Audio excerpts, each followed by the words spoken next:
찬양대가 찬양을 할 때 찬양대가 하지만 우리 온 성도들이 오늘 우리를 불러주신 또 우리를 구원해 주신 하나님을 함께 찬양하는 겁니다. 그래서 찬양할 때는 찬양에 모두가 집중하고, 또 여기서 대표 기도를 하신 분이 기도를 인도하면 장로님이 기도하시지만 우리 모든 성도들이 같이 그 기도에 동참하면서 함께 기도하는 마음으로 그 기도에 동참하는 겁니다. 말씀을 전하는 제가 이 강단에서 말씀을 전하지만 저뿐만 아니라 우리 모두가 같이 말씀 앞에 서서 그 말씀에 집중하는 것입니다. 그래서 기도를 할 때도 찬양을 할 때도 우리가 말씀을 들을 때도 다 거기에 집중하는 것이 신령과 진정으로 예배하는데 굉장히 중요합니다. 사람마다 다 좋아하는 계절이 있습니다. 저는 젊을 때에는 봄을 좋아했습니다. 그러다가 언제부터인지 지금은 가을이 더 좋습니다. 그렇다고 해서 봄이 싫은 건 아닙니다. 봄도 참 매력적인 계절입니다.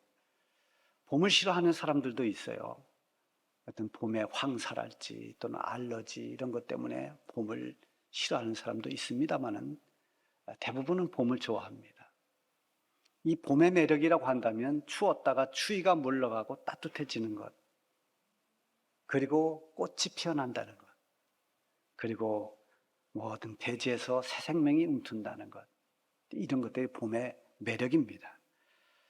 여러 가지 피어난 화려한 꽃들도 예쁘지만은 그 이상으로 매력적인 것은 죽은 것 같았던 그 나뭇가지에서 연초록 그 이파리가 이렇게 순이 쫙 올라올 때 그게 얼마나 이쁜지 모릅니다.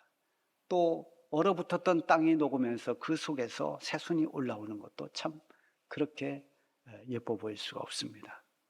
우리 교회도 조경부가 우리 교회 정원을 아주 예쁘게 가꾸고 있습니다. 여러분들 오늘 저 다리를 건너서 이렇게 들어오면서 아마 거기 심어놓은 아주 원색적인 화려한 봄꽃들을 이렇게 보았을 것입니다. 마음도 밝아지죠. 꽃이 얼마나 예쁘고 아름답습니까? 그러나 그런 꽃도 예쁘지만은 땅속에 죽은 듯이 숨어 있다가 싹을 틔우고 올라와서 핀 꽃들도 참 예쁩니다. 제가 어릴 적에 양지바른 무덤가에서 한잎꽃들을 참 많이 봤습니다. 그래서 나이가 들고도 그것이 좀 그립고 보고 싶어서 부탁을 해서 우리 그 소나무 그 조그만 정원 밑에다가 한잎꽃을 심었는데요.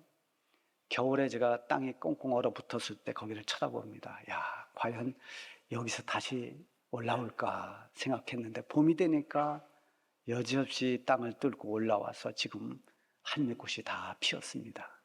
이 한잎꽃은 언제 봐도 털이 보송보송하고 또 겸손하게 고개를 다 이렇게 숙이고 있습니다. 오늘 일부 예배 마치고 어느 권사님이 그래요. 어떤 한잎꽃 하나는 고개를 들었던데요. 그런 것도 가끔 있습니다만은 이 한잎꽃은 다 고개를 좀 숙이고 있습니다. 겸손하게 자기 자리를 잘 지킵니다. 여러분, 봄에 마른 땅, 그 마른 가지에서 순이 올라오고 움이 돋는 것은 그 안에 생명이 있었기 때문입니다. 숨어있던 생명의 기운이 때가 됐을 때 그것이 나타난 것입니다. 아무리 겉으로 죽은 것 같이 보여도 그 속에 생명의 기운이 있는 한 언젠가는 다시 생명을 움켜웁니다. 그러나 생명을 품지 않는 것에는 희망이 없습니다. 이미 죽었기 때문입니다. 오늘 본문 말씀에 보면은 어느 날 하나님의 권능이 선지자 에스겔에게 임합니다. 그리고 에스겔 선지자를 데리고 저 어느 골짜기로 이끌어 가십니다. 에스겔이 그 골짜기에 가보니까 그 골짜기는 새들이 울고 꽃이 피고 계곡물이 흐르는 그런 골짜기가 아니었습니다. 거기는 마치 열려있는 큰 무덤과 같이 마른 뼈들로 가득 찬 그런 골짜기였습니다.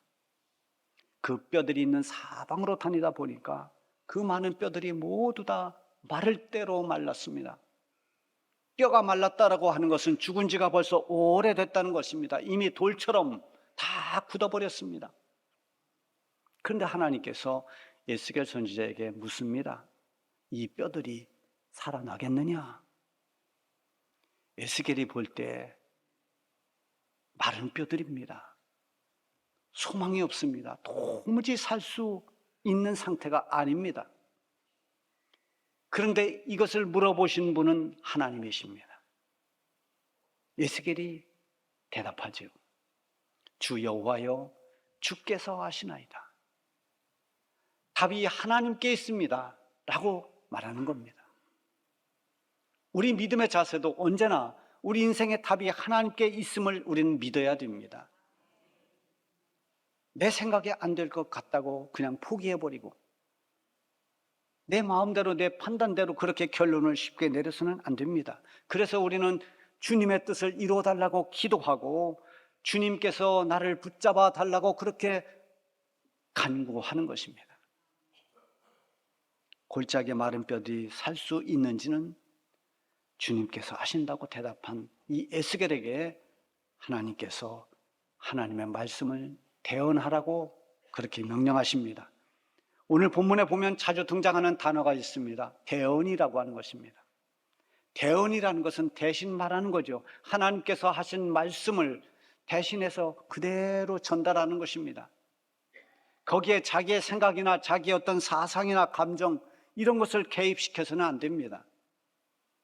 오직 하나님께서 말씀하신 그 말씀을 대신 전하는 것이기 때문에 내 생각과는 다를 수도 있고 내 느낌과 다를 수 있습니다. 그래도 하나님이 말씀해 주신 그 말씀 그대로를 전하는 것이 대언입니다.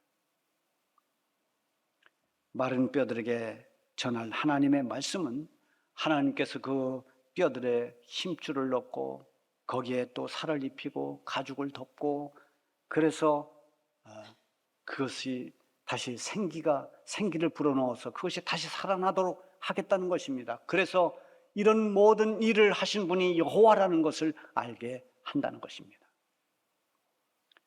하나님 말씀을 듣고 에스겔은 그대로 순종해서 대언을 하는데 두 번에 걸쳐서 하나님 명령대로 대언을 하게 됩니다. 이 대언을 하면서 나타나는 놀라운 그런 결과를 경험하게 되죠. 여러분, 하나님의 말씀을 그대로 대언할 때, 하나님의 뜻을 그대로 이룰 때, 그럴 때 그 결과에 엄청난 그 놀라운 일들, 기적 같은 일들을 많이 경험합니다. 제가 이 말씀을 준비하면서 내가 목회하는 동안 어느 때 가장 힘있고 또 두려움 없이 그렇게 사역을 했을까 생각해 보니까 멋진 계획을 세워서 일할 때나 아니면 우리 성도들이 좋아하는 그것을 할 때 그런 것보다도 정말 하나님 앞에 엎드려 기도하면서 하나님께서 확신 있게 응답을 주셨을 때 그 응답을 붙잡고 그대로 순종하며 나갈 때 그때 힘이 있었고 그때 어떤 것도 두렵지 않고 주어진 사역을 감당할 수 있었다는 것을 제가 다시 한번 생각해 보았습니다. 에스겔의 대언은 에스겔이 계획한 것이 아닙니다.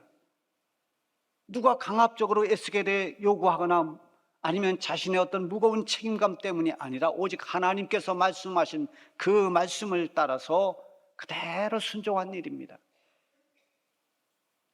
7절 상반절에 보면 이에 내가 명령을 따라 대언하니, 자, 이게 첫 번째 대언입니다. 하나님 말씀하신 명령을 따라 대언했습니다. 대언을 하는데 여기저기서 소리가 들립니다. 뼈들이 이 무덤 속에 있던 뼈 같은 그 뼈들이 다시 엉겨 붙습니다.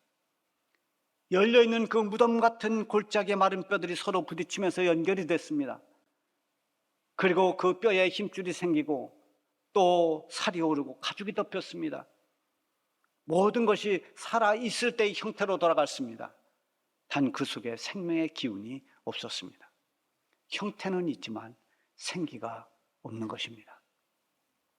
그때 다시 하나님께서 명령을 하십니다. 인자야, 너는 생기를 향하여 태어나라. 이제는 생기를 향하여 태어나라고 말씀하십니다. 그러면서 생기에게 태어날 말씀을 주십니다. 주 여호와께서 이같이 말씀하시기를, 생기야, 사방에서부터 와서 이 죽음을 당한 이 자들에게 불어서 살아나게 하라. 그 태언을 에스겔이 그대로 했습니다. 그 결과가 바로 10절입니다. 우리 10절을 다 같이 읽겠습니다. 이에 내가 그 명령대로 대언하였더니 생기가 그들에게 들어가매 그들이 곧 살아나서 일어섰는데 극히 큰 군대.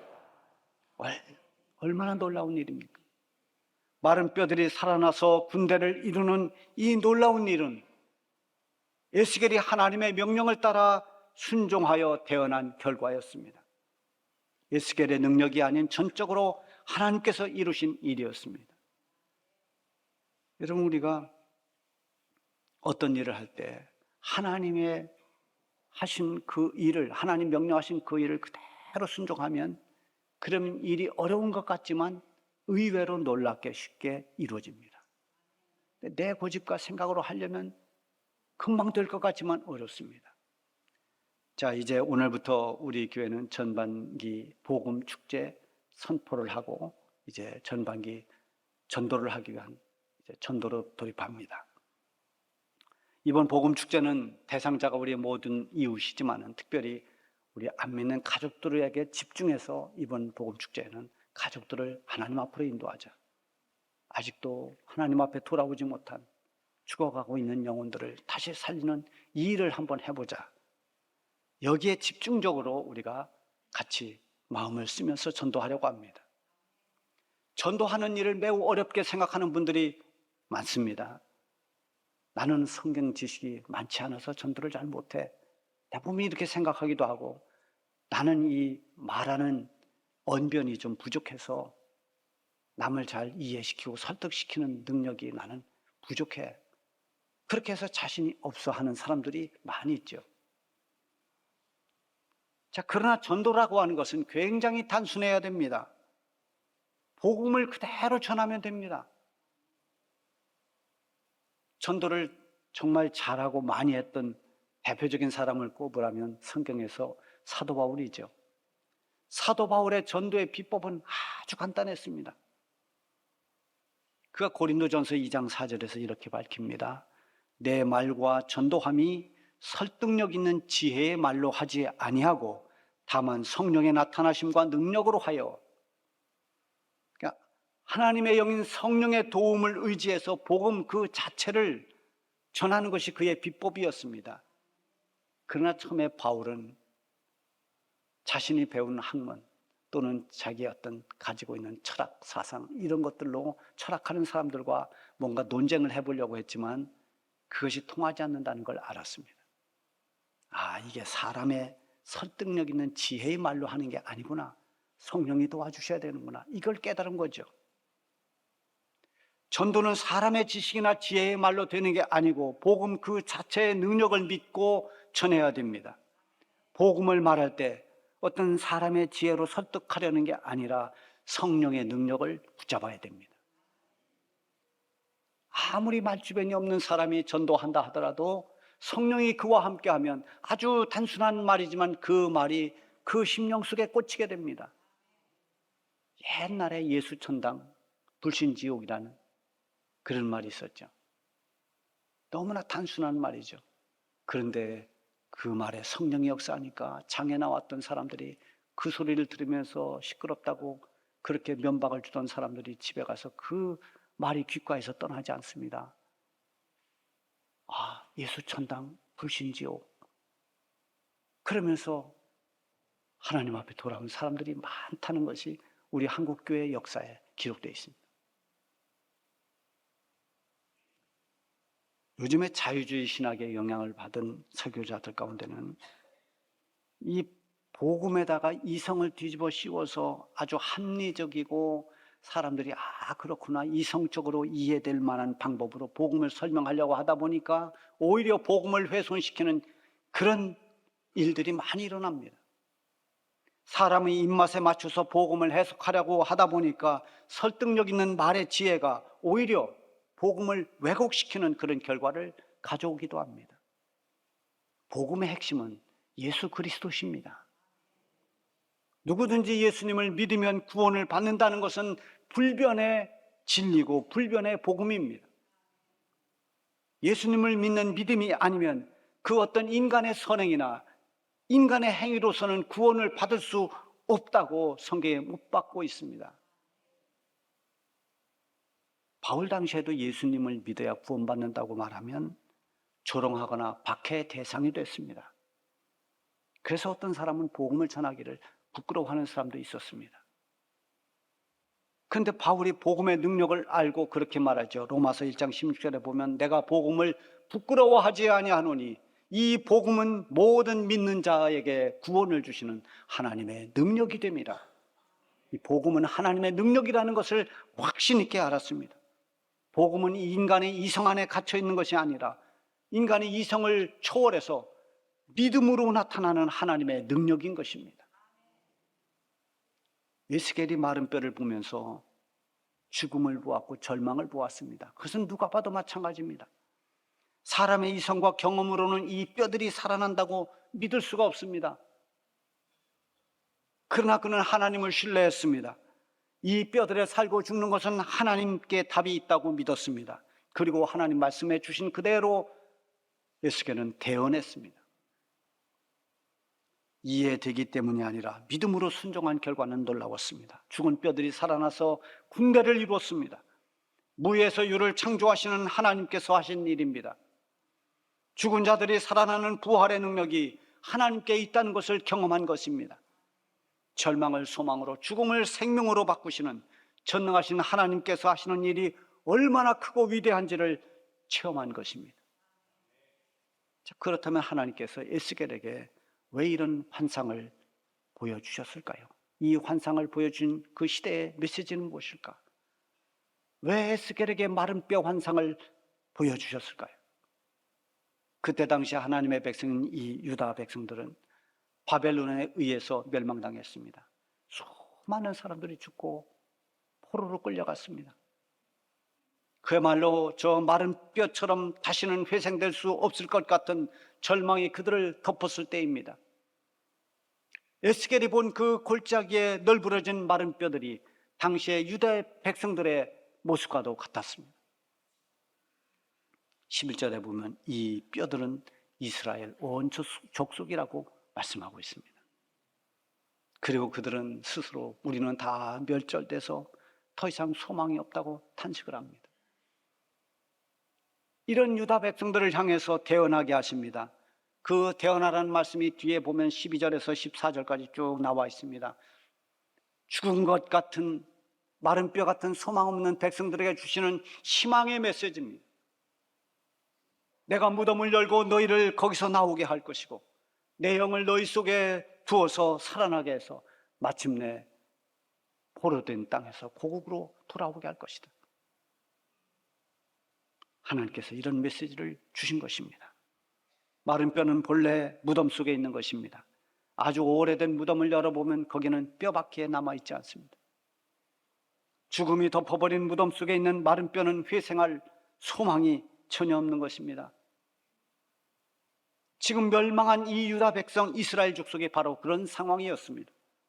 그런데 하나님께서 무덤을 열어서 그들을 나오게 하고 살아서 돌아오게 한다고 회복을 약속하고 있습니다.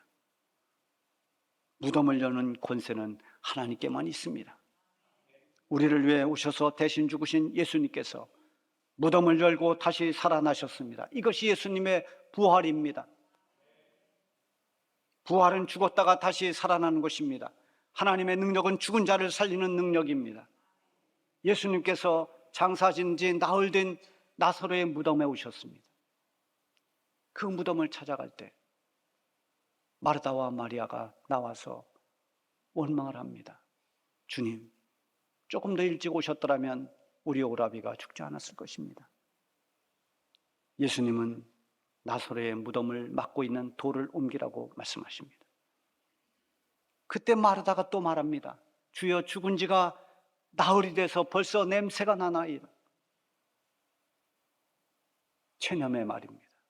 절망스러운 말입니다. 그런데 예수님은 네가 믿으면 하나님의 영광을 보리라 하지 않았느냐? 그러면서 나사로야 나오너라. 예수님 말씀하실 때 배로 동였던 나사로가 무덤에서 나왔습니다. 하나님께서 생명의 기운을 불어넣으시면 죽은 자가 살아납니다. 부활의 역사가 이루어지는 것입니다. 하나님께서 대언케 하시는 5절 말씀을 보세요. 주 여호와께서 이 뼈들에게 이같이 말씀하시기를 내가 생기를 너희에게 들어가게 하리니 너희가 살아나리라.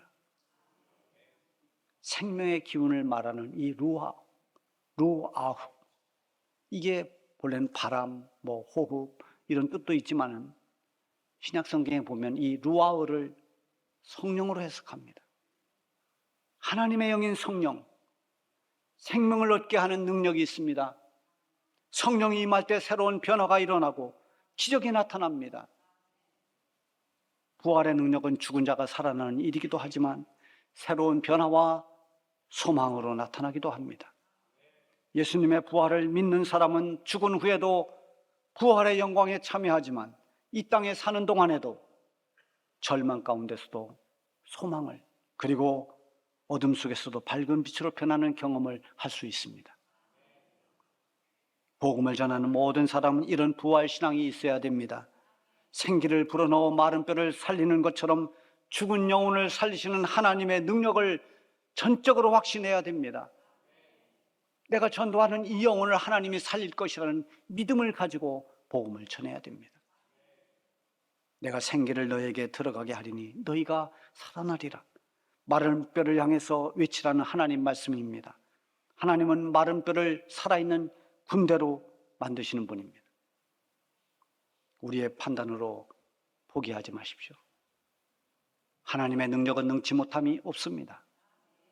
복음을 전하십시오. 죽었던 영혼이 살아날 것이고 메마른 영혼들이 다시 회복될 것입니다. 우리 역시도 회복되고 살아나야 할 일들이 있습니다. 하나님은 언제나 살리시는 분입니다. 마른 뼈를 향해서 너희가 살리라 선포하신 하나님의 능력을 의지해서 여러분 믿음으로 순종으로 일어서십시오.